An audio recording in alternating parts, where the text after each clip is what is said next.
Okay, speed differential control is something that we haven't really talked about in this series.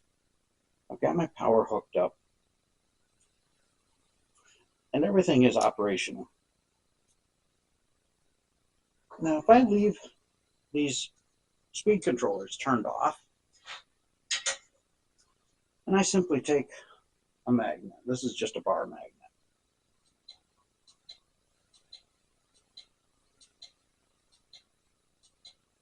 you can hear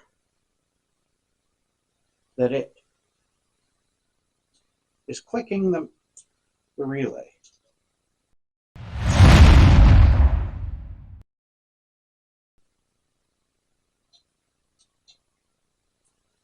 Now, if I back everything up just a little bit more right here, okay, where nothing is happening. The other relay clicks when I bring the bar magnet. The other relay clicks when I bring the bar magnet near its switch. This is a bypass. So is this. So if we only turn on the bypass,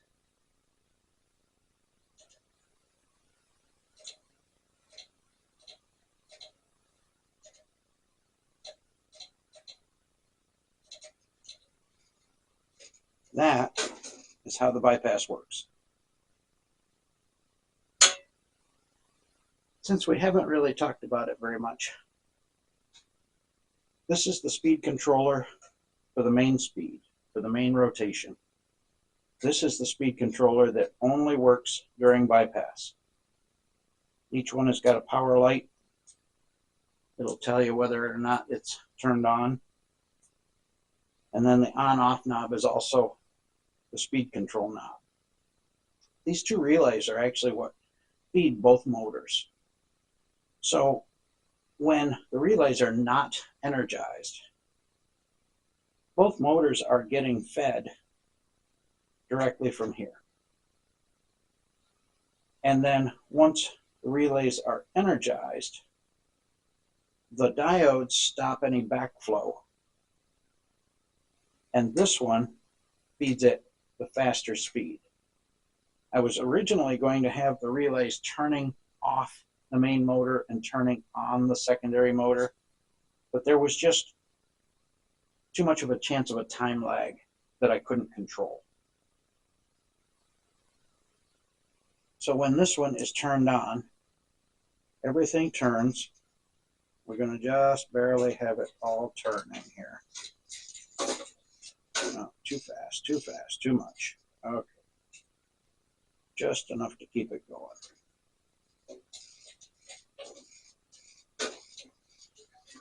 And now we turn this one on.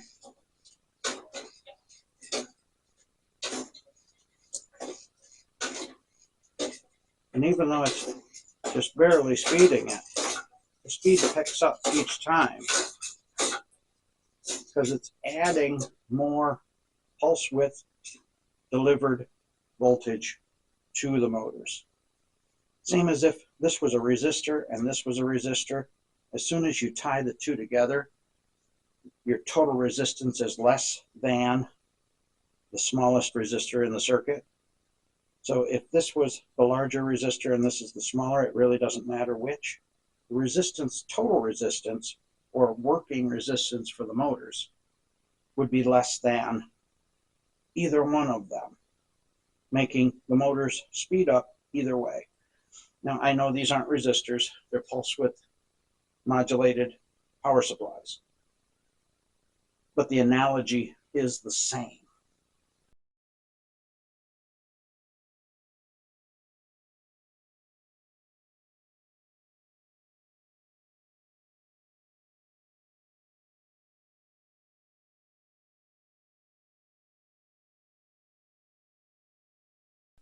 And it doesn't matter whether the pulses are overlapping or if they're synchronous or asynchronous, it does not matter at all.